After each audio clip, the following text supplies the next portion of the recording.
Pour le grand nombre que nous étions, je remarquai cependant aussitôt une dame qui semblait bien mal en point.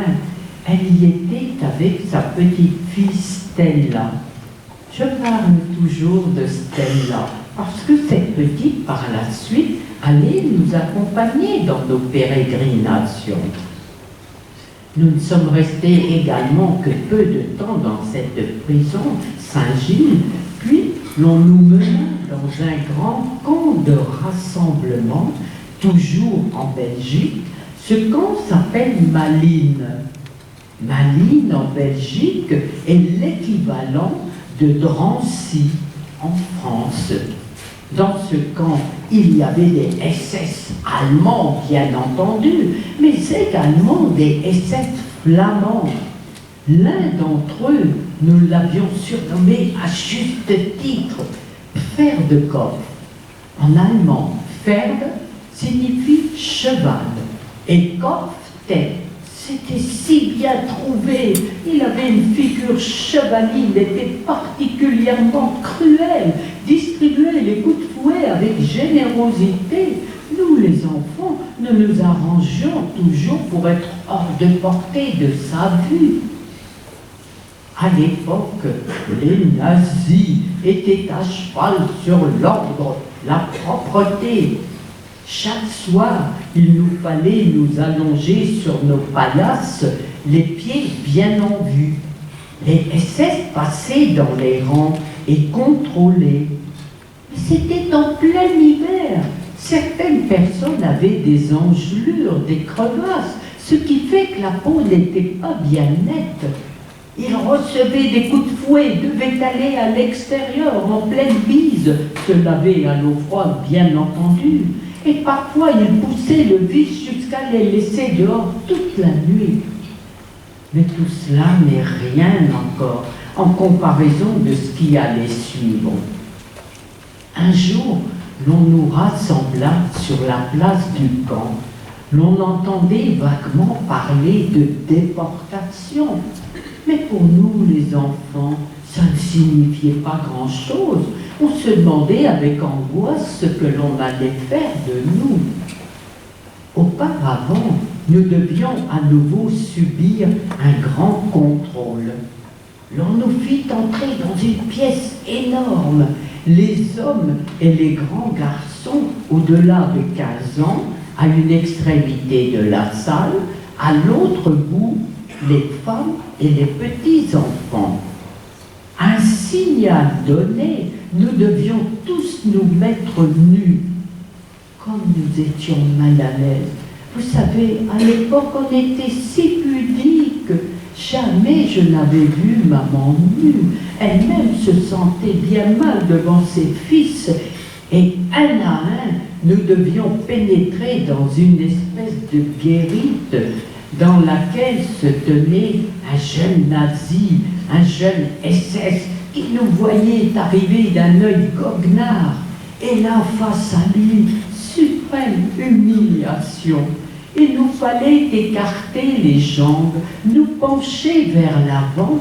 Avec une lampe de poche, il nous éclairait par-dessous, pour voir si nous n'avions pas caché d'objets précieux, des bijoux par exemple. Vous savez, à l'époque, les nazis raflaient tout ce qui avait de la valeur.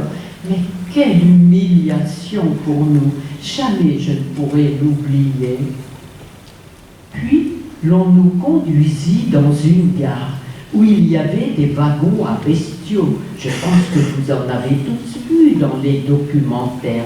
Ces wagons en bois où il était inscrit « contenance 8 chevaux ».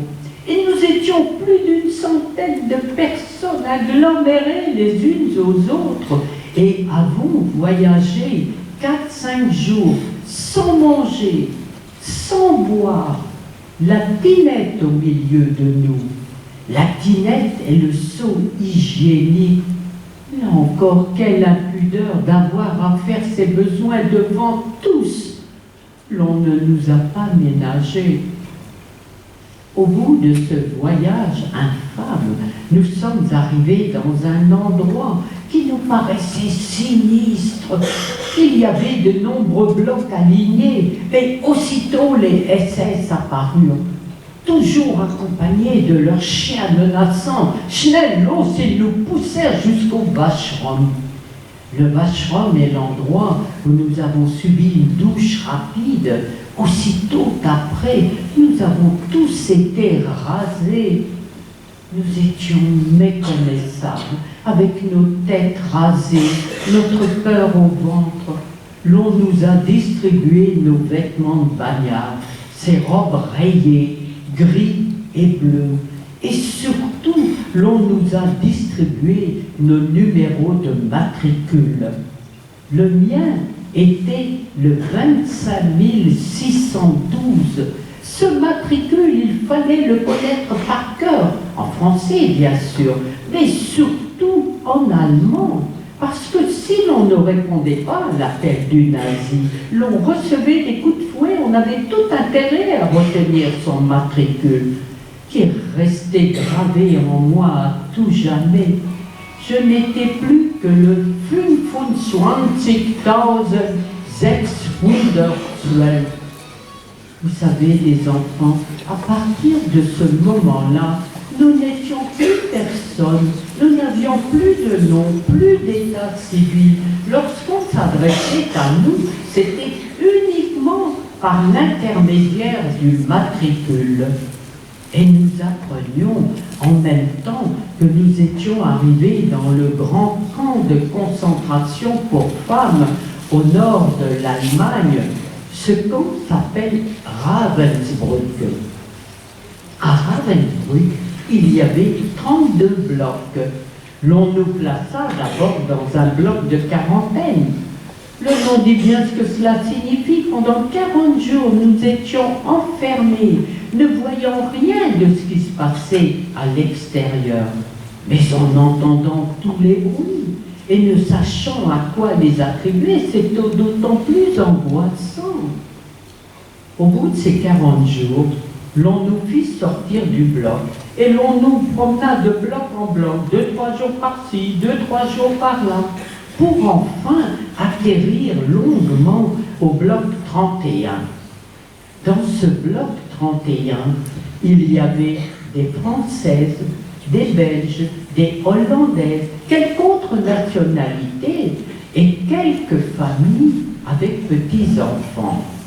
Pour que vous en ayez une idée bien précise, je vais vous décrire un bloc dans un camp de concentration. Ils étaient tous semblables.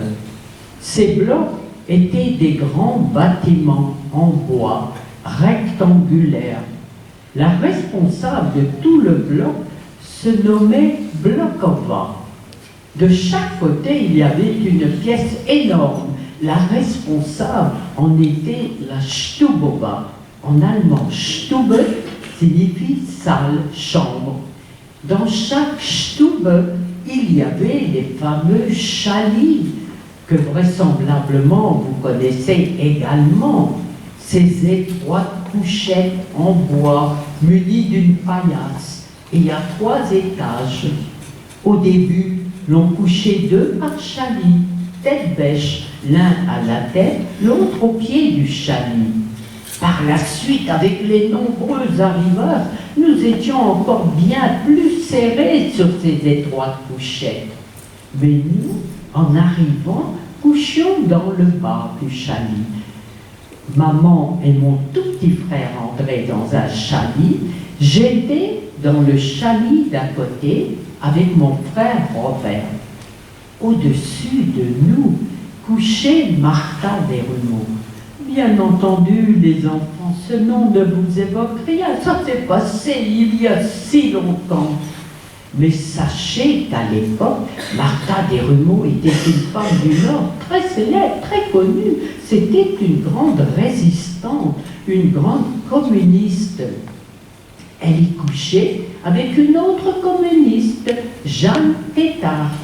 Et au 3e étage du chalis couchait Geneviève de Gaulle, la nièce du général de Gaulle. Elle y était avec la vicomtesse Jacqueline d'Alincourt. Si je vous raconte tout cela, les enfants, c'est pour que vous vous rendiez bien compte que dans un camp de concentration, que l'on soit noble ou ouvrier, que l'on soit riche ou pauvre, on subissait tous le même sort, un sort très dur, très cruel.